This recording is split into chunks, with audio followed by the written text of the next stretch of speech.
करेंगे, लेकिन उससे पहले नजर डालते हैं देश दुनिया से जुड़ी 25 बड़ी खबरों पर फटाफट अंदाज में। मुंबई में लगातार बारिश के बीच मांटुका इलाके में विशाल पेड़ गिरा, कई गाड़ियों पर गिरा पेड़। हालांकि इस हादसे में किसी के हताहत होने की कोई खबर नहीं। जम्मू कश्मीर में विवादित किताब मामले में प्रशासन ने बड़ी कार्रवाई की है। उपराज्यपाल मनोज सिन्हा के निर्देश पर 8 अधिकारियों को निलंबित कर दिया गया। एक कॉन्ट्रैक्ट कंप्यूटर असिस्टेंट की सेवाएं भी समाप्त कर दी गई।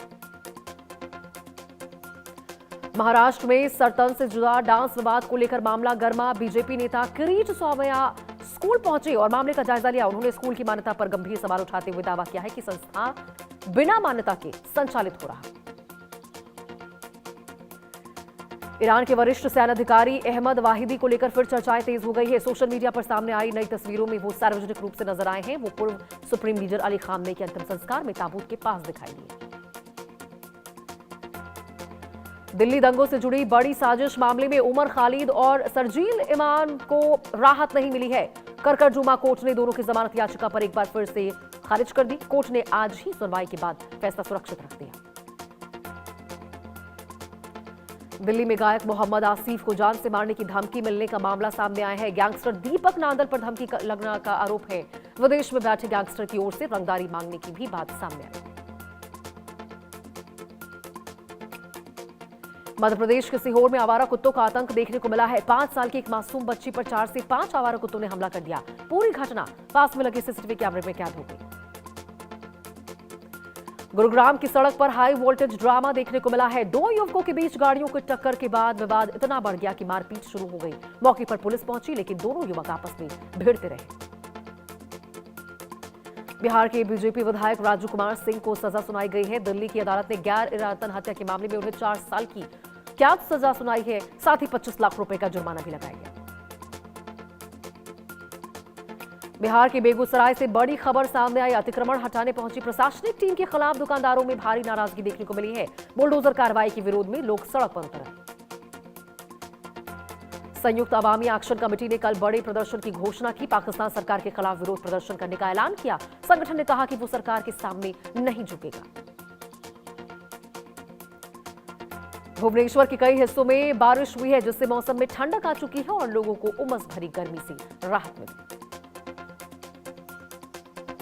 दक्षिणी लेबनान में लेबनानी सेना ने इजराइल के 4 बिना फटे बमों को निष्क्रिय किया है। बड़ा हादसा टल गया। क्षेत्र में सुरक्षा बढ़ा दी गई है। जांच जारी।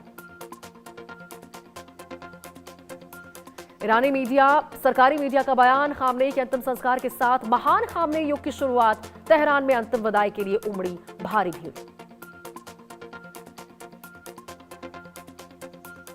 पाकिस्तान के प्रधानमंत्री शहबाज शरीफ तेहरान में खामनेई के अंतिम संस्कार में शामिल हुए। उच्च स्तरीय प्रतिनिधिमंडल के साथ दी अंतिम श्रद्धांजलि। तेहरान में खामनेई को अंतिम विदाई देने हजारों लोग जुटे। इमाम खुमैनी ग्रैंड मुसल्ला में आयोजित हुआ जनाजा। पूरे इलाके में शोक का माहौल। श्रद्धांजलि देने वाले की भीड़ उमड़ी। तेहरान में अंतिम संस्कार के दौरान खामनेई के साथ हमले में मारे गए उनके परिवार के सदस्यों को भी श्रद्धांजलि दी गई। शोक समारोह में बड़ी संख्या में लोग पहुंचे। पूरे ईरान में गम का माहौल। ईरान के दिवंगत सर्वोच्च नेता खामनेई को 5 दिनों तक दी जाएगी अंतिम श्रद्धांजलि। ईरान और इराक में होगा शोक समारोह। पीड़ित परिवारों और विदेशी प्रतिनिधिमंडलों की होगी भागीदारी। ईरान ने ब्रिटेन और फ्रांस को हॉर्मुज में किसी भी सैन्य गतिविधि से बचने की चेतावनी दी है। रणनीतिक समुद्री मार्ग में आवाजाही की स्वतंत्रता को लेकर दोनों देशों के संकेतों के बाद तेहरान ने सख्त रुख अपनाया। तेहरान में खामनेई के अंतिम संस्कार में एशिया, मध्य पूर्व, अफ्रीका और यूरोप के कई देशों के प्रतिनिधि शामिल हुए हैं। पाकिस्तान, इराक, आर्मेनिया, तुर्की, सऊदी अरब, चीन और रूसी सहित कई देशों के वरिष्ठ अधिकारी शोक समारोह में शामिल हुए। ईरान के IRGC ने खामनेई के अंतिम संस्कार के दौरान किसी भी हमले के प्रयास को लेकर सख्त चेतावनी जारी की है। तेहरान में सुरक्षा कड़ी कर दी गई। सड़कों पर सुरक्षा बलों की गश्त बढ़ा दी गई।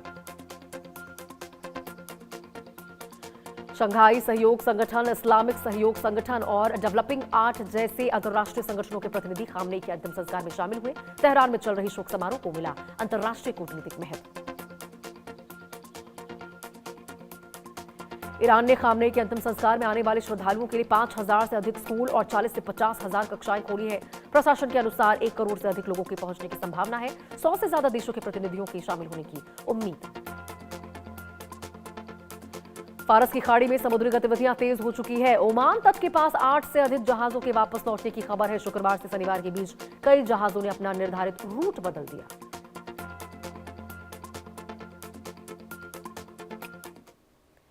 खबरों में आगे बढ़ते हैं और इस बीच देखिए बड़ी खबर